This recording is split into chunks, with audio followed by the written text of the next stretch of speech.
Tu es sûr de toi? Tu te souviens de cette dispute où elle t'a dit que tu avais crié? Toi, tu es formel, tu n'as pas haussé le ton. Pourtant, à force de l'entendre, un doute s'installe. Peut-être que tu as crié sans t'en rendre compte. Peut-être que ta mémoire te joue des tours. Ce sentiment, cette confusion, cette douce érosion de ta propre réalité, c'est le mécanisme du gaslighting. Aujourd'hui, on va le démonter pièce par pièce et surtout, on va te donner le protocole pour en sortir sans te perdre. Voici ce que tu vas découvrir. Tu sauras reconnaître les signes invisibles du gaslighting, ceux qui te font douter de toi avant même que tu n'aies le temps de réagir. Tu auras 3 techniques concrètes, avec des phrases exactes à dire, pour reprendre pied. Et surtout, tu sortiras de cet état de dépendance cognitive où l'autre contrôle ta perception du réel. Ce n'est pas de la psychologie de comptoir, c'est une méthode appuyée par la recherche, directement applicable dès ce soir. La plupart des gens pensent que le gaslighting, c'est se faire insulter ou rabaisser ouvertement. Ils imaginent un bourreau caricatural, un manipulateur qui ment de façon éhontée.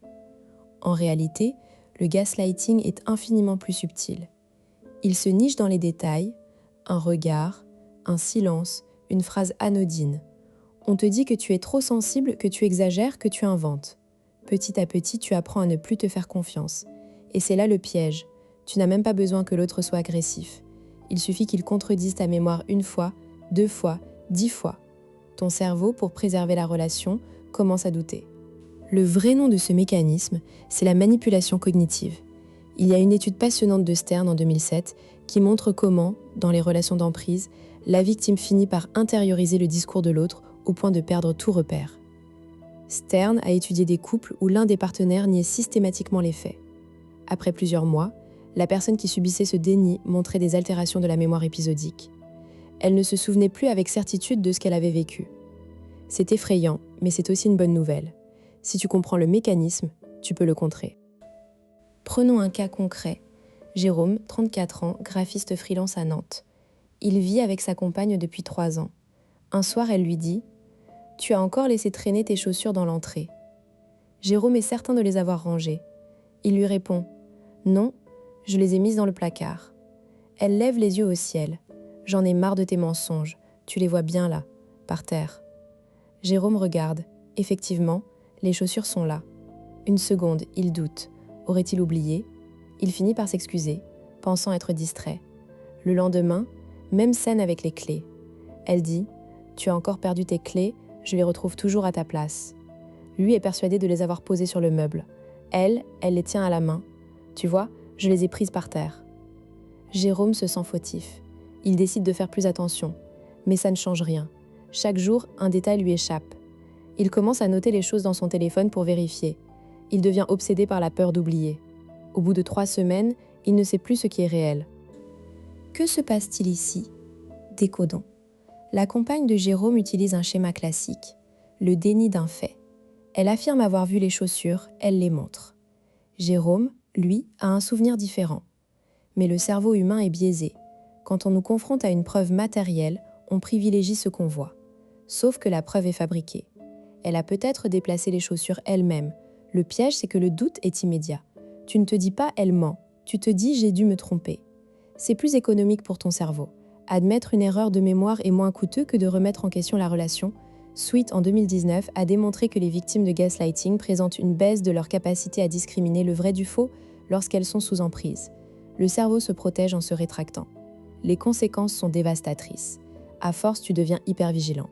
Tu passes ton temps à vérifier, noter, enregistrer. Tu perds confiance en ton jugement. Tu consultes ton partenaire pour chaque décision, même les plus triviales. Tu es sûr que j'ai bien fermé la porte. Tu deviens dépendant de son regard.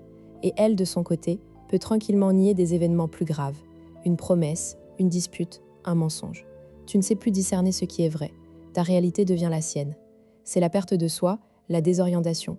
Mais il y a une issue. Voici la première technique. Le double ancrage. Quand tu sens le doute t'envahir, tu fais 2 choses en 1 seconde. D'abord, tu touches un objet physique, ta montre, un stylo, le bord de la table. Ensuite, tu prononces intérieurement une phrase factuelle. « Je suis là ». Cela ancre ton corps dans le présent. Le geste physique active le système proprioceptif, qui te rappelle que tu as un corps, une existence tangible. Ensuite, tu réponds à voix haute calmement. Je me souviens de ce que j'ai fait. Peut-être que tu as vu autre chose. Tu ne te justifies pas, tu ne doutes pas. Tu affirmes ton souvenir comme une possibilité. C'est une phrase qui désamorce parce qu'elle n'attaque pas l'autre, mais elle te protège. Si elle insiste, tu répètes la même phrase, comme un disque rayé. Je me souviens de ce que j'ai fait. Pas de débat, pas d'explication. Tu fermes la discussion. La deuxième technique, le journal de réalité. Tu choisis un petit calepin ou une note sur ton téléphone. Chaque soir, tu écris 3 événements factuels de la journée que tu as vécus. Pas des ressentis, des faits. J'ai mis mes clés sur la table à 18h30. J'ai pris le bus 42 ce matin. Elle m'a dit qu'elle rentrait à 20h. Tu ne relis pas ce journal tous les jours, tu le gardes comme une preuve extérieure. Quand le doute s'installe la fois d'après, tu l'ouvres. Tu vérifies un fait. Si ton souvenir concorde avec le journal, c'est un signal fort. Si tu n'as pas noté ce jour-là, ce n'est pas grave. Le simple fait d'avoir un support extérieur te redonne confiance. À force, ton cerveau reprend confiance en lui-même. Tu n'as plus besoin de tout noter, mais le réflexe reste. La troisième technique, la contre-observation. C'est un jeu que tu joues en silence. Quand elle te dit quelque chose qui te semble faux, tu ne réagis pas immédiatement. Au lieu de ça, tu observes un détail chez elle. La couleur de son pull, un objet derrière elle, l'heure sur l'horloge. Tu fais cette observation mentalement. Ensuite, tu lui réponds avec un délai de 2 secondes. Je vois. Juste ça. Cette micro-pause casse le rythme de la manipulation. L'observation concrète t'ancre dans ta réalité. Et tu pourras plus tard vérifier si ce détail était vrai ou non. Si le pull était effectivement bleu, tu étais donc bien présent dans le réel. Petit à petit, tu entraînes ton cerveau à se fier à ses propres perceptions, pas à celles de l'autre. Tu vas me dire, et si c'est moi qui ai vraiment tort? Et si je suis vraiment distrait? C'est la question clé. Le gaslighting est si pernicieux qu'il te fait douter même de ta technique. Alors voici un test simple. Lorsque tu utilises le double ancrage, si l'autre persiste, s'énerve ou te fait sentir coupable d'avoir affirmé ta mémoire, c'est un très bon indicateur que tu es dans un schéma de gaslighting. Quelqu'un de bienveillant, face à ton souvenir, aurait une réaction neutre. Ah bon?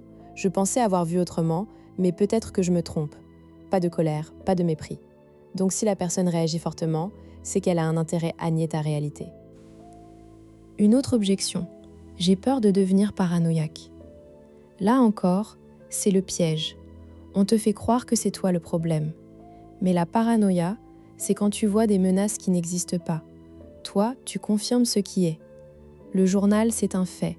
L'ancrage, c'est un fait. Tu ne soupçonnes pas, tu vérifies. C'est sain. Et si tu découvres que tu passes ton temps à vérifier, alors pose-toi la question. Pourquoi? Une relation saine n'a pas besoin de ça. Pour finir, une dernière chose. Le gaslighting t'isole.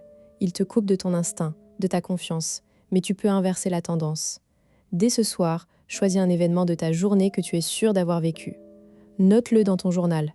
Et la prochaine fois que quelqu'un contredit ta mémoire, tu souris doucement, tu touches ta montre et tu dis « Je me souviens de ce que j'ai fait ». C'est un premier pas. Un pas vers toi. Si cette vidéo t'a aidé, n'oublie pas de t'abonner et de partager avec quelqu'un qui en a besoin.